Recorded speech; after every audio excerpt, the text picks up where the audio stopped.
여기 참여하신 모든 여러분들 가운데 하나님의 말씀을 잘 듣고 하나님의 말씀을 잘 지켜 행함으로써 이러한 은혜가 있으시기를 간절히 축원합니다. 여기서 아멘 하면 기독교인이라고 할 수 없습니다. 제가 예전에 한번 이렇게 말씀드렸었는데 또 잠깐 까먹으신 것 같아요. 여기서 아멘 하면 왜 기독교인이라고 할 수 없느냐? 여러분, 기독교인을 왜 기독교인이라고 부르는 줄 아십니까? 저도 이번에 말씀을 준비하면서 좀 찾아봤는데요. 옛날에 그리스도라는 말을 한자로 표기할 때 기리사독이라고 표시를 했대요. 그래서 그것에 중간 글자가 빠지고 기독교라고 이제 부르게 되었다는 것이죠. 다시 말해 기독교인이란 그리스도를 믿는 사람들을 기독교인이라고 얘기합니다. 그런데 왜 출애굽기 19장 5절의 말씀을 내가 그것대로 되기를 믿는 그 믿음을 가지고 있으면 그 사람을 그리스도인이라고 할 수 없느냐? 오늘 읽었던 본문 말씀 잠깐 다시 한번 돌아가 볼까요? 9절 말씀입니다. 2장 9절 말씀 같이 한번 읽어보겠습니다.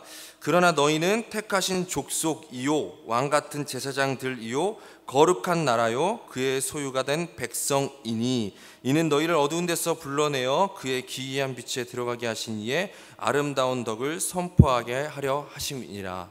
아멘. 제가 강조한 부분을 한번 생각해서 다시 한번 들어줬으면 좋겠습니다. 그러나 너희는 택하신 족속이요 왕같은 제사장들이요 거룩한 나라요 그의 소유가 된 백성이니. 차이점을 아시겠습니까? 출애굽기 19장 5절에서는 이렇게 말합니다. 너희가 말을 잘 듣고 내 언약을 지키면 너희는 내 소유가 될 것이고 너희가 내게 대하여 제사장 나라가 되며 거룩한 백성이 될 것이다.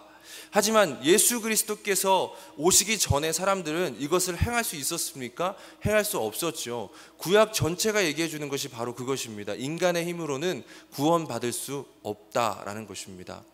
이스라엘 백성들에게 하나님의 말씀이 주어졌습니다. 하지만 이스라엘 백성들은 그 말씀을 지키지 못했습니다. 그래서 만약에 우리가 말씀을 지킬 수 있었다면 예수님께서 이 땅 가운데 오시지 않았겠죠. 그리스도인이란 어떤 사람들이냐면 예수 그리스도를 믿는 사람들입니다.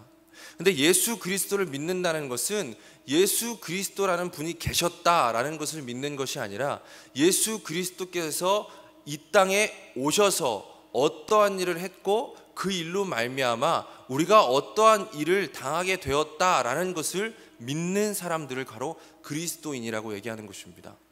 그러면 우리가 예수 그리스도께서 오심으로 말미암아 어떤 일을 이제 당하게 되었을까요? 한마디로 정리하면 이것입니다. 오직 예수 그리스도로 말미암은 구원을 우리가 받게 된 것입니다. 근데 왜 그냥 구원이라고 하지 않고 오직 예수 그리스도로 말미암은 구원이라고 얘기할까요? 그럼 예수는 뭘 가리키는 것이죠? 예수 그리스도 하면 뭘 얘기하는 것이죠? 쉽게 생각해서 물론 대답하지 않으실 걸 제가 알고 있었습니다. 예수 그리스도라고 얘기할 때 가끔 이렇게 생각하시는 분들이 있어요. 그리스도가 성이다. 이제 외국 사람이니까 한웅진 이렇게 하는 것처럼 예수 그리스도, 그게 아니죠. 예수 그리스도라고 했을 때 예수는 그 예수님의 이름을 얘기하는 것이고요. 그리스도는 뭐죠? 예수님의 직분을 얘기해 주는 것입니다. 예를 들면 진한웅 목사라고 하는 것이랑 똑같은 것이죠. 예수님께서 이 땅 가운데 오셨는데 그분께서 행하신 일이 그리스도의 일을 행하셨다는 것입니다. 그리고 그 그리스도의 일을 행하심으로 말미암아 우리가 구원을 얻게 되었다는 것이죠.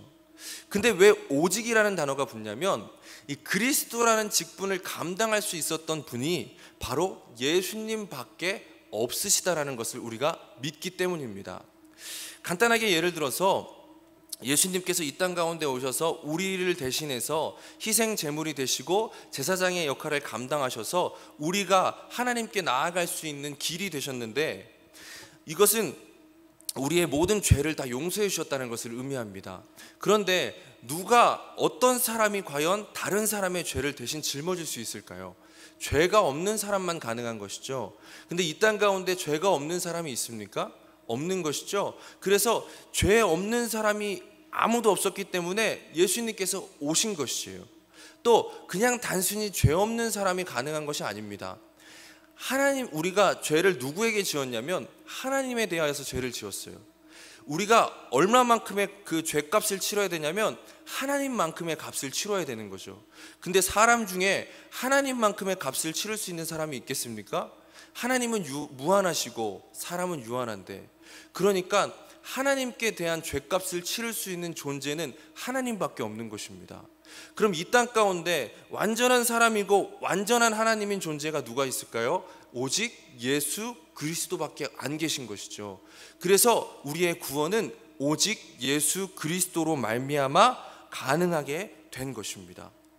이것을 믿는 사람들이 바로 그리스도인이라고 부르는 것입니다. 근데 중요한 것은 많은 사람들이 아직도 아까 말했던 출애굽기 19장의 말씀과 같은 생각을 가지고 살아갈 때가 참 많이 있어요. 내가 그리스도인이 되어야 되겠다. 내가 열심히 믿어서 하나님 나라에 가야 되겠다. 내가 열심히 믿어야 구원받는다 라고 생각하는 경우가 있습니다. 그런 사람은 그리스도인이라고 부를 수가 없는 것이죠. 그리스도인이라고 부를 수 있는 사람은 오직 예수 그리스도로 말미암은 구원, 그것만을 믿는 사람이 바로 그리스도인인 것입니다. 그래서 이미 우리는 그리스도인이 된 것입니다.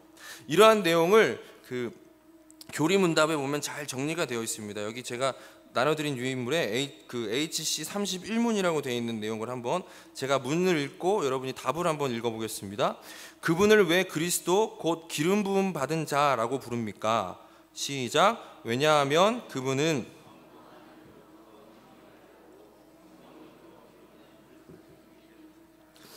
우리의 큰 선지자 생쟁으로서 우리의 구원을 위한 하나님의 감추인 경영과 뜻을 온전히 계시하시고 우리의 유일한 대제사장으로서 그의 몸을 단번에 제물로 드려 우리를 구속하셨고 성부 앞에서 우리를 위해 항상 간구하시며 또한 우리의 영원한 왕으로서 그의 말씀과 성령으로 우리를 다스리시고 우리를 위해 획득하신 구원을 누리도록 우리를 보호하고 보존하십니다.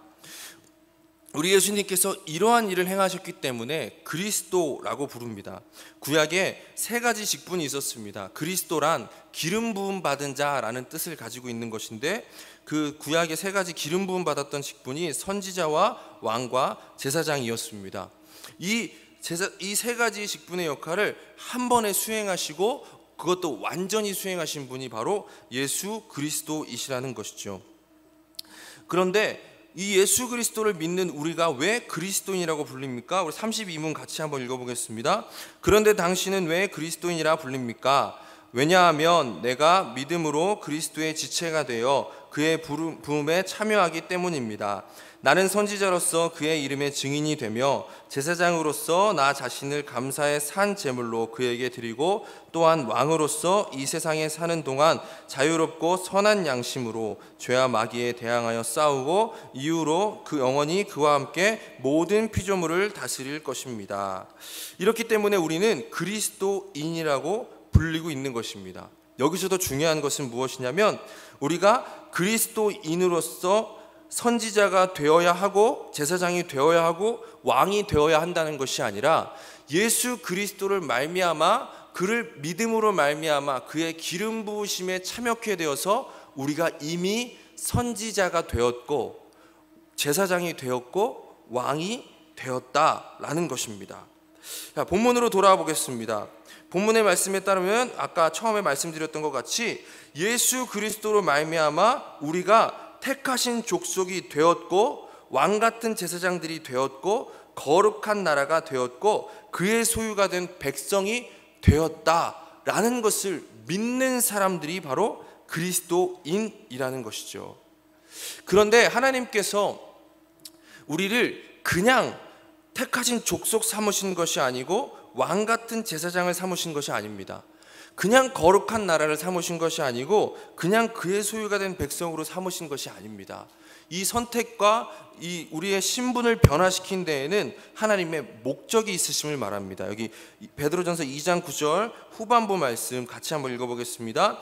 이는 너희를 어두운 데서 불러내어 그의 기이한 빛에 들어가게 하신 이에 아름다운 덕을 선포하게 하려 하심이라. 주님께서 우리를 위해 이 땅에 오시고 우리를 대신하여 십자가에 못 박혀 죽으시고 그것으로 말미암아 우리의 모든 죄를 사하시고 부활하시어서 우리의 첫 열매가 되셔서 지금도 하나님 우편에서 우리를 위해서 간구하시는 이유는 우리를 통해서 우리를 기이한 빛에 들어가게 하신 이의 아름다운 덕을 선포하시기 위함이라는 것입니다. 그래서 우리를 통하여서 정말 우리를 통해서 기대하시는 것이 무엇이냐면 우리가 이제 선지자가 되었기 때문에 주님의 증인된 삶을 살고 제사장이 되었기 때문에 우리 자신을 감사의 산제물로 드리고 왕이 되었기 때문에 마귀와 싸워 이기고 영원히 다스릴 그 나라를 바라면서 살아가는 것을 주님께서는 기대하시면서 그리스도인이 되게 하셨다라는 것입니다. 이것을 좀 더 말씀을 살펴보겠습니다. 이것을 지난번 사경회 때 배웠던 이사야서에서는 이렇게 말하고 있습니다. 일어나라 빛을 발하라 이는 내 빛이 이를 얻고 여호와의 영광이 내 위에 임하였음이니라. 주님께서 우리 가운데 빛으로 임하신 것이 먼저고 그것을 통해서 주님께서 기대하시는 것이 무엇이냐? 우리에게 빛이 나아가는 것을 기대하시는 것입니다. 예수님께서도 이렇게 말씀하십니다. 우리 마태복음 5장 14절부터 16절 말씀 함께 읽어보겠습니다. 너희는 세상의 빛이라. 산 위에 있는 동네가 숨겨지지 못할 것이요 사람이 등불을 켜서 말 아래 두지 아니하고 등경 위에 두나니 이러므로 집 안 모든 사람에게 비치느니라. 이같이 너희 빛이 사람 앞에 비치게 하여 그들로 너희 착한 행실을 보고 하늘에 계신 너희 아버지께 영광을 돌리게 하라. 우리 주님께서는 한 번도 우리에게 빛이 되어라 라고 말씀하신 적이 없습니다. 우리가 여전히 지금도 빛이 돼야지 하고 있다면 우리는 출애굽기의 말씀과 마찬가지로 아직도 예수 그리스도로 말미암은 변화된 신분을 받아들이지 못하는 것과 마찬가지인 것이죠. 우리는 이미 빛이 된 존재이기 때문에 우리는 빛이 되었기 때문에 그 빛을 비춰야 할 의무가 주어진 것입니다. 그런데 가끔씩 우리는 이것을 혼동할 때가 많이 있습니다. 마치 구원받기 위해서 신앙생활을 해야 하는 것처럼 생각할 때가 있다는 것이죠. 그리스도인이 되기 위해서 신앙생활을 해야 한다고 생각할 때가 있습니다. 또 한편으로는 이런 오해를 하기도 합니다. 그리스도인이 되었기 때문에 아무렇게나 살아도 된다고 생각할 때가 많이 있는 것이죠. 우리의 변화된 신분과 변화된 신분에 합당한 하나님께서는 그 삶을 요구하신다. 이것이 성경의 말씀인데 우리는 이 말씀을 믿지 못하고 이 말씀을 받아들이지 못하고 때때로 어떨 때는 내가 정말 말씀을 잘 지켜서 신분의 변화를 받아야지 라고 생각할 때가 있고 또 한편으로는 내가 이미 신분이 변화됐기 때문에 이제부터는 마음대로 살아야지 하고 양극단으로 치우치는 문제를 행하게 될 때도 있다는 것이죠. 예를 들어 쉬운 예로 술과 담배 같은 것이 있습니다. 술과 담배를 우리는 하지 않죠. 하지 않는 이유가 무엇입니까? 하지 말아야 되는 이유가 무엇이죠? 건강에 안 좋기 때문이죠. 세상 사람들은 그렇게 생각하는데 우리는 더 큰 이유가 많이 있죠. 여러분 이렇게 질문 드려보겠습니다. 술과 담배를 한다고 해서 우리가 구원받지 못할까요? 예전에는 담배 피면 구원받지 못한다고 막 배웠었거든요. 저 어렸을 때는. 담배 피면 구원받지 못했습니까? 상관없죠. 왜냐하면 우리의 구원은 담배 피지 않았다고 해서 주어진 게 아니라 누구로 말미암아 주어졌기 때문에 예수 그리스도로 말미암아 주어졌기 때문에. 그러면 마음대로 담배 펴도 되겠네요? 왜 아니죠? 이 부분을 얘기하고 싶은 겁니다. 우리가 예수 그리스도로 말미암은 구원을 받았음에 불구하고 여전히 우리가 술과 담배를 하지 않고 있는 이유는 예수 그리스도를 구원받은 그리스도인들은 술 먹고 담배 피지 않는 것으로 우리가 알고 있고 하나님께서 그것을 기뻐하지 않으신다라는 것을 우리가 잘 알고 있기 때문입니다. 앞서 드린 말씀에 연결해서 말씀드리면 그리스도인이 되었기 때문에 하지 않는 것이죠. 할 수 없는 것이죠. 세상에서도 신분이 달라지면 그 변화된 신분에 따른 삶을 요구하기 마련입니다. 예를 들어 대통령의 가족들을 보면 그들의 삶이 전보다 훨씬 달라진 모습들을 보게 되죠. 제가 잘은 모르는데 요즘 미국의 트럼프 대통령 딸이 이렇게 예전과는 다른 삶을 살아가지고 막 인터넷에서 화제가 되는 일들도 보게 됩니다. 그렇게 왜 그들의 자신의 행동에 훨씬 더 신중을 기하고 훨씬 더 조심스러운 삶을 살아갑니까? 그들이 이제는 그 전과는 신분이 달라졌기 때문입니다. 그리고 세상에서도 이 달라진 신분에 맞지 않게 행동하면 그것을 지적하고 그것을 흠으로 여기기도 하고 그것을 가지고 욕을 하기도 합니다. 그래서 그 대통령의 가족을 예를 들면 그들 자신의 의사로 그들은 대통령의 가족이 된 것은 아니지만 그들의 신분이 변화되었다는 것을 깨닫고 자신의 신분에 맞지 않는 행동을 할 때에 자신의 가족에게 피해가 간다는 것을 알기 때문에 그 변화된 신분에 맞는 행동을 하려고 조심하게 되어지는 것입니다. 얼마 전에 발음하기가 참 힘든데 뿌르꾸 아빠 무아라는 책을 쓴 장뱅상 플라세라는 사람의 얘기를 들은 적이 있습니다. 장뱅상 플라세가 이름이에요. 프랑스 사람인데요. 이 사람은 어떤 사람이냐면 아시는 분은 아시겠지만 한국인 입양아 출신인데 한국인 입양아 출신으로서 프랑스 국가개혁 장관이라는 중요한 임무를 맡게 된 사람입니다. 이 사람이 1975년 입양돼서 프랑스인이 되어지고 프랑스인이 되어서 정말 열심히 살았겠죠. 열심히 살아감을 통하여서 프랑스 국가개혁 장관이라는 중요한 일을 맡게 되었습니다. 이 사람을 예를 들어서 제가 이 사람에 대한 얘기를 하고 싶은 건 아니고요. 이 사람을 예를 들어서 우리 그리스도인이 되었다라는 것이 어떤 것인지를, 그리스도인에 걸맞는 삶을 사는 것이 어떤 것인지를 설명드리고 싶습니다. 이 사람을 한번 예를 들어서 생각해 보겠습니다. 한국 이름으로 권오복이거든요. 권오복이라고 하는 게 편하겠네요. 권오복 씨가 프랑스인으로서 입양되는 데 있어서 이 권오복 씨의 의지나 그 힘이 영향을 미쳤을까요? 그렇진 않았을 것입니다. 그의 부모의 의사에 의해서 자신의 의사와 상관없이 이 사람은 어느 날 프랑스인이 된 것입니다. 그런데 이 사람이 프랑스인이 되었다고 해서 그냥 프랑스 국가개혁 장관이라는 중요한 임무를 맡게 되었을까요? 그건 아니죠. 이 사람이 프랑스인이 되었지만 프랑스인으로서 그 언어를 습득하고 프랑스 사람들과 상대할 수 있는 방법들을 배워나가고 프랑스의 문화를 배우고 그 프랑스라는 나라에서 감당해야 될 모든 역할들을 잘 감당했기 때문에 프랑스 국가개혁 장관이 될 수 있었던 것입니다. 그리스도인이 되었다는 것과 그리스도인으로서의 삶을 살아야 된다는 것도 이와 마찬가지입니다. 우리가 그리스도인이 된 것에 우리의 의지나 우리의 능력이나 우리의 노력이 있었습니까? 그렇지 않습니다. 오직 예수 그리스도만으로 우리는 구원을 얻어 그리스도인이 되었습니다. 우리는 선지자가 되었고 우리는 제사장이 되었고 우리는 왕이 되었습니다. 그런데 그리스도인이 됐다고 해서 그리스도인이 누릴 수 있는 그 모든 충만한 영광을 누릴 수 있을까요? 그리스도인이 되었다고 해서 그냥 빛을 발하게 되어질까요? 그것은 아니라는 것입니다. 우리가 그리스도인이 되었지만 그리스도인으로서의 삶을 살아가지 않는다면 우리는 그리스도인이 누릴 수 있는 그 찬란한 영광과 그 기쁨과 감사의 놀라운 삶들을 우리는 경험하기가 힘이 들 것입니다. 하나님께서는 우리를 그냥 내버려 두시지 않으시고 계속해서 그리스도인으로서의 삶을 살아갈 수 있도록 우리를 만드실 것이기 때문입니다.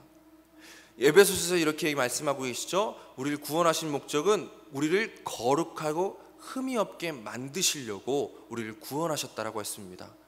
하나님의 목적은 우리를 거룩하고 흠이 없게 만드셔서 하나님과 영원한 그 나라에서 영원토록 함께 살아가게 하시기 위함이시기 때문에 우리가 그리스도인 되었다고 해서 그리스도인답지 않은 삶을 살아가는 것을 그냥 내버려 두시지 않으실 것입니다.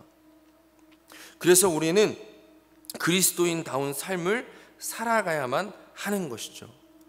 그런데 많은 사람들이 스스로 그리스도인이라고 말하면서 그리스도인다운 삶을 사는 것을 포기할 때가 참 많이 있습니다. 선지자로서 예수 그리스도의 이름을 증언하는 것을 포기하는 때가 많이 있고, 제사장으로서 자신의 삶을 감사의 산 제물로 드리는 것을 포기할 때가 많이 있고, 왕으로서 마귀와 맞서 싸우며 영원한 나라에 들어가서 영원토록 다스릴 것에 대한 소망을 갖지 않고 현실에 안주해서 살아가는 경우가 참 많이 있다라는 것입니다. 어쩌면 우리가 교회를 다니면서 기쁨과 감사가 없는 이유가 그런 이유가 아닌지를 한번 생각해 봐야 할 것입니다. 그러면서 계속해서 교회는 열심히 다니고 그리스도인이 되었다고 얘기하지만 여전히 하나님의 나라와 그의 의를 구하지 아니하고 나 자신의 필요와 내 삶의 질의 향상만을 위해서 노력하고 있다면 어떻게 하나님께서 주시는 그 영광과 그 기쁨과 그 감사의 그 넘치는 것들이 우리 가운데 있을 수 있겠습니까? 제가 예전에 이 말씀을 전하면서 우리 청년들에게 이렇게 얘기했습니다. 이런 용어를 사용했었는데 우리 주변에 드라크리스찬들이 참 많이 있다. 드라크리스찬이 드라큘라랑 크리스찬의 합성어인데요. 그 드라큘라가 뭐 하는 사람이죠? 피를 빨아먹어가지고 그 목숨을 연명하는 사람이잖아요. 어쩌면 우리는 예수님께서 우리를 위해 십자가에 돌아가셨고 그 보혈로 말미암아 구원받았다라는 것을 고백하면서 그 피를 가지고 잘 살길만을 바라고 있지는 않는지 다시 한번 돌아봐야 된다는 것이죠. 그리스도인이 되었고 그 그리스도인의 변화된 신분에 합당한 삶에 대해서는 전혀 고민하지 않고, 다시 말해 하나님의 나라와 그의 의에 대해서는 전혀 고민하지 않고 지금 내 삶이 잘 되기만을 바라면서 하나님 내 삶을 잘 되게 해주세요, 하나님 내가 원하는 것 다 이뤄주세요, 이렇게만 하고 있다면 어떻게 그리스도인들이 누릴 수 있는 그 영광과 그리스도인이 바라야 되는 그 빛과 그 놀라운 것들을 경험할 수 있으며 어떻게 그리스도인다운 모습으로 나아갈 수 있겠습니까? 여러분, 예배 시간에 오시면서 어떤 마음을 가지고 오셨습니까? 시편 잘 아시는 시편 121편 말씀은 성전을 갈 때 쓰여진 시편이라고 하는데, 내가 산을 향하여 눈을 들리라 나의 도움이 어디서 올꼬, 그런 간절한 기대와 소망을 가지고 지금 이 자리 가운데 오셨죠? 아멘 하셔야죠. 오셨습니까? 왜? 저도 항상 고민인 것이 무엇이냐면, 이제 제가 그 2005년 겨울부터 전도사 생활을 시작했습니다. 중간에 1년 정도 쉬어서 딱 이제 10년 정도 됐는데, 그 예배에 올 때마다 항상 기쁘지가 않아요. 참 표정이 그러면서 어떻게 저기 서 있냐. 예, 돌을 던지시지 마시고. 항상 기쁘지가 않아요. 왜 그러냐면 그냥 습관적으로 올 때가 많이 있어요. 근데 여러분 한번 생각해 보시기 바랍니다. 우리가 여기 오기까지 얼마나 많은 일들이 있었습니까? 우리가 여기 올 수 있게끔 하시기 위해서 예수님께서 어떤 일을 행하셨습니까? 우리가 여기 오게끔 하기 위해서 우리 신앙의 성지, 우리 요즘이 종교개혁 500주년이라고 하잖아요. 우리가 이 자리에 올 수 있게끔 하기 위해서 얼마나 많은 사람들이 죽음을 당하는 줄 아십니까? 그런 것들을 우리가 믿고 깨닫는다면, 그것에 대한 감격과 감사가 항상 여기 남아있다면, 우리가 이 자리 가운데 오는 것이 어떻게 습관이 될 수 있고, 어떻게 몸이 건조한 것이 될 수 있고, 어떻게 예배가 지루한 것이 될 수 있겠습니까?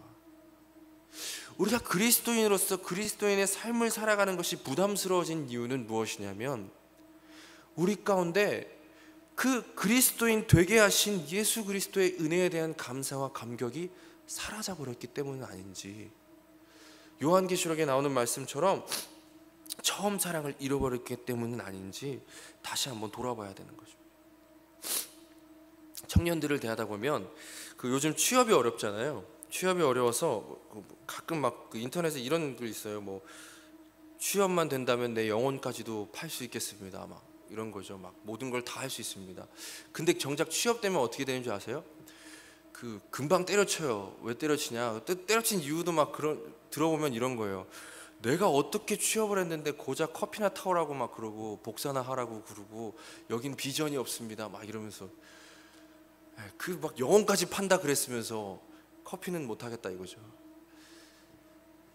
우리 마음에도 그런 감사함이 잃어버렸기 때문에 막 취업됐을 때 처음에 막 감사합니다, 막 하나님 감사합니다, 여기서 모든 걸 막 다 바치겠습니다 했을 때 그 감사가 남아 있다면 그 커피 좀 타는 거 힘든 거 아니잖아요.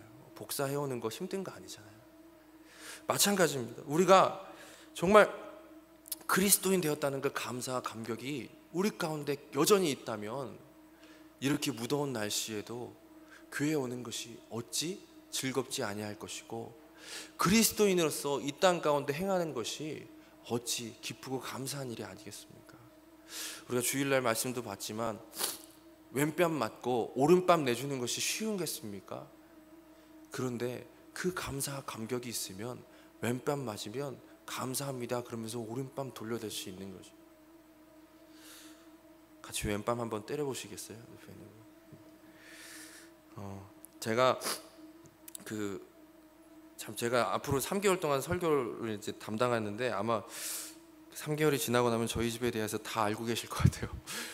제가 저희 집 얘기를 하는 걸 자꾸 좋아해서 주한이한테 포크레인을 사준 적이 있어요. 물론 이제 장난감이죠. 포크레인을 좋아하거든요. 근데 제가 한 달에 용돈을 얼마 받는지 아세요? 5만 원 받거든요. 참 그렇죠. 예. 근데 그 포크레인 가격이 무려 2만 원이었어요. 저한테 얼마나 큰 희생이었는지 아시겠죠. 근데 그걸 사주고 제가 마음이 좋지 않았어요. 왜냐면 처음에 딱 배송돼서 왔는데 포크레인이 요만한 거예요. 인터넷으로 봤을 땐 이만했는데 이만한 거예요. 마음이 되게 안 좋았어요. 근데 어쨌든 그래도 이제 마음이 풀렸던 게 주한이가 잘 가지고 놀더라고요. 들고 다니면서 그래 참 너가 이제 아버지의 사랑을 깨달았구나 그러면서 좋아했는데 한 이틀쯤 지나니까 안 갖고 놀아요. 주한이가 장난감 막 꺼내오잖아요. 포크레인 가지고 놀까? 막 그러면 아니야 퍼즐 할 거야 막 이러면서 이러는 거죠. 제가 무슨 생각을 했겠습니까? 야, 내가 다시는 장난감을 사주나 봐라. 내가 어떠한 희생을 치러서 이런 걸 사줬는지 네가 모르니까 참 이러지 막 이러면서 제 속에서 참 제가 생각해도 유치하지만 참 삐졌었거든요. 이제 얘기가 참 유치한 건데 우리 모습을 보면 그 유치한 것이 참 실제로 우리 가운데 일어난다는 게 참 서글픈 거예요. 아까도 말씀드렸지만 우리 주님께서 우리에게 베푸신 그 사랑이 어떤 건지 알면 우리의 이 삶의 모든 것들을 충분히 감당해낼 수 있는데, 그리스도의 사랑으로 말미암아 넉넉히 이기는 이라라고 성경에서 말한 것처럼 넉넉히 이기는 삶을 살 텐데 우리는 자꾸만 까먹는단 말이죠. 자꾸만. 여기 아까 제가 여기 넣는 걸 빼먹었는데 2장 10절 말씀 한번 같이 읽어보겠습니다. 2장 10절 말씀, 베드로전서 2장 10절 말씀. 너희가 전에는 백성이 아니더니 이제는 하나님의 백성이요 전에는 긍휼을 얻지 못하였더니 이제는 긍휼 얻은 자니라.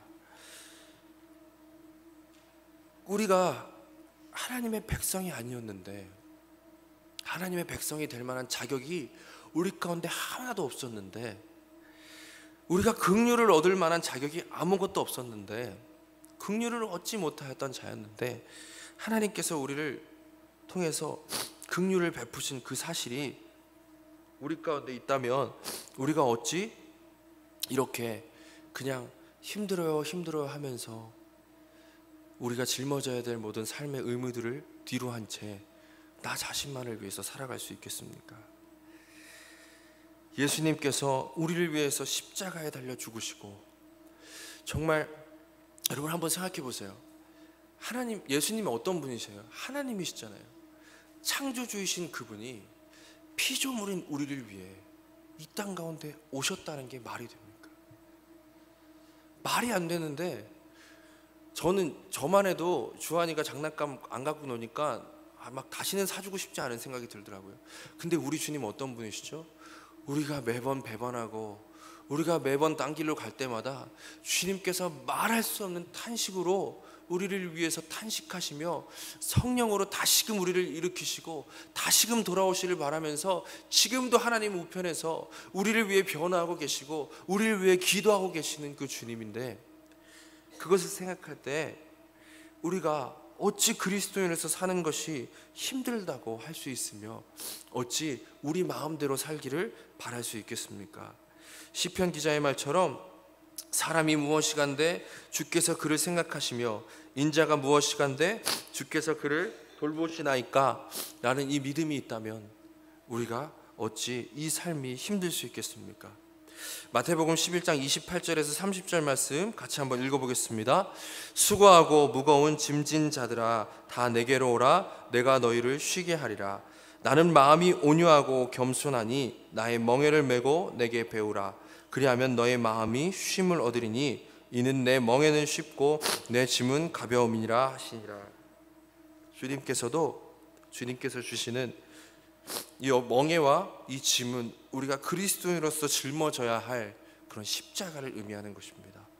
근데 주님께서 이 멍에는 쉽고 이 짐은 가볍다고 했습니다.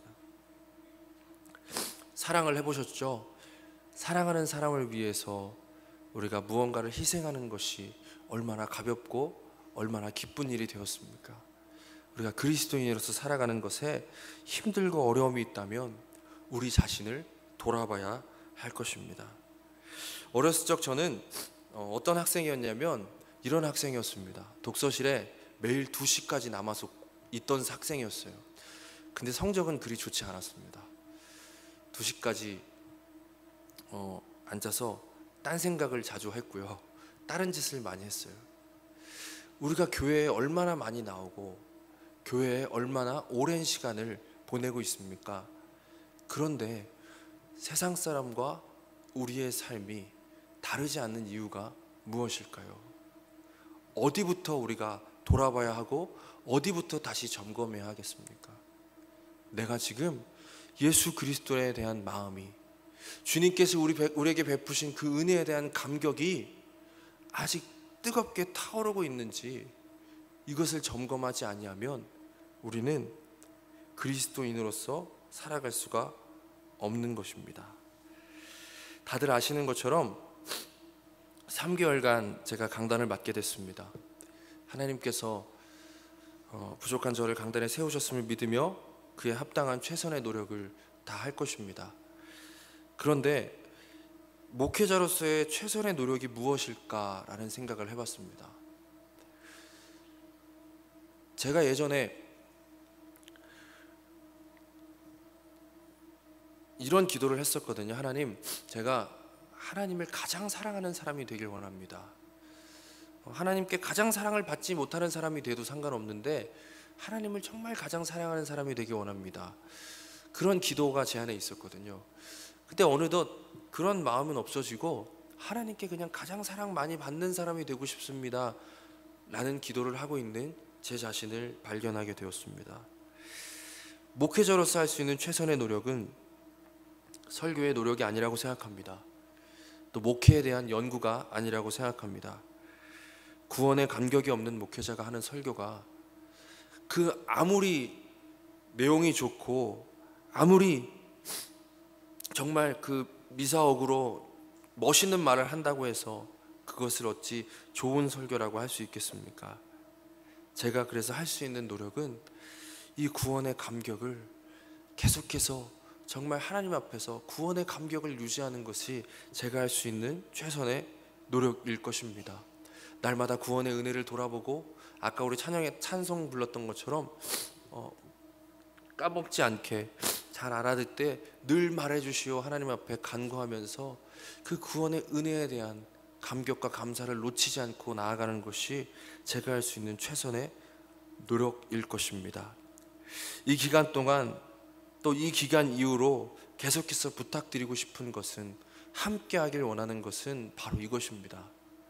우리 안에 주님의 그 구원의 은혜에 대한 감사와 감격이 끊이지 않아야 될 줄 믿습니다. 우리가 그것을 위해 할 수 있는 모든 것을 다 하면서 정말 우리가 이렇게 매 주일 또 수요일마다 또 금요일마다 모여서 말씀을 듣고 기도하고 함께 모이는 이유가 무엇이겠습니까? 지식을 쌓고 또 어떠한 것들을 경험하기 위함이 아닙니다. 내가 지금 구원의 감격에 젖어 있는지, 구원에 감사하고 있는지, 그렇지 않은지를 점검하는 것입니다. 저를 위해서 기도해 주길 바랍니다. 기도해 주시길 부탁드립니다. 설교를 잘하게, 목회를 잘하게 그런 기도해 주지 마시고요. 정말 구원의 은혜에 사로잡혀서 살아가는 목회자 되기를 기도해 주시기 바랍니다. 저 또한 여러분들을 위해서 기도하기를 쉬지 않을 것입니다.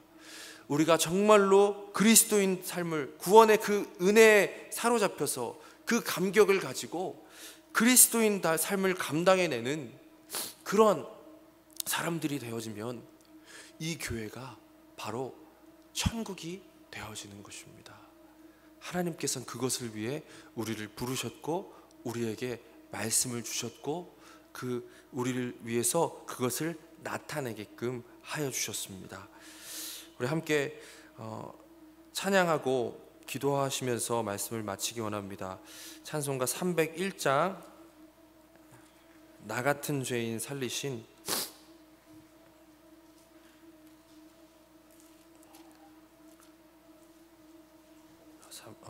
305장 나 같은 죄인 살리신 같이 함께 찬송하면서 돌아보겠습니다. 나 같은 죄인 살리신 주 은혜 놀라워 잃었던 생명 찾았고 광명을 얻었네. 큰 죄악에서 거치신 주 은혜 고마워.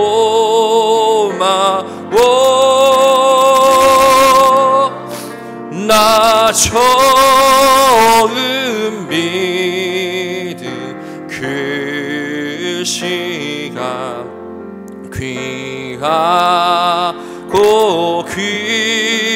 귀하다.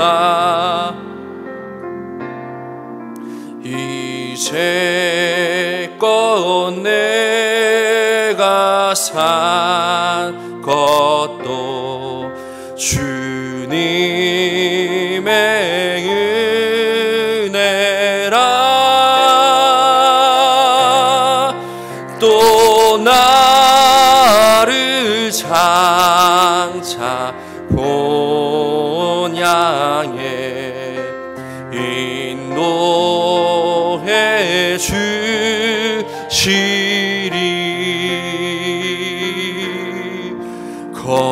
거기서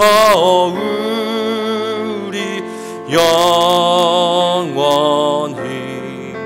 주님의 은혜로 해처럼 밝게 살면서 주 찬양하리라.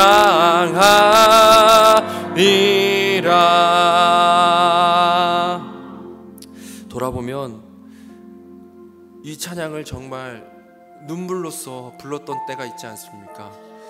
이 찬양의 가사를 부를 때마다 우리의 가슴이 떨리고 우리가 힘들고 지칠 때마다 이 찬양을 부르며 주님, 나 같은 죄인 살리신 주님의 은혜가 감사해서 오늘도 살아갑니다라고 고백했던 때가 있지 않았습니까?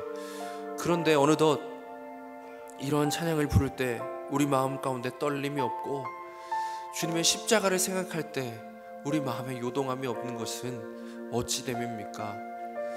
우리의 기도의 내용은 무엇입니까? 주님 앞에 이 구원의 은혜의 감격을 놓치지 않게 기도했던 적이 어느 때입니까? 우리 시간 다시 한번 정말 간구하며 나아가기 원합니다. 주님, 우리에게 다시 구원의 은혜를 회복하여 주시옵소서. 그 구원의 감격을 회복하여 주시옵소서. 주의 십자가를 생각할 때 우리의 마음이 요동하며 주님의 그 구원의 은혜로 말미암아 살아갈 수 있는 우리들이 되도록 주님 다시금 우리의 마음을 뜨겁게 하여 주시옵소서. 우리 시간 같이 함께 기도하겠습니다. 하나님 아버지, 하나님 주님, 우리가 이 시간 아버지 주님 앞에 간구하며 나아갑니다. 하나님 주님, 우리 마음 가운데 아버지 하나님 주님을 향한 그 뜨거운 사랑과 아버지 그 뜨거운 은혜의 감격이 있는지 다시 한번 돌아봅니다. 아버지 하나님, 우리가 그리스도인이라고 말하면서 아버지 하나님 주님 그리스도인 되었음을 믿지 못할 때가 얼마나 많았습니까?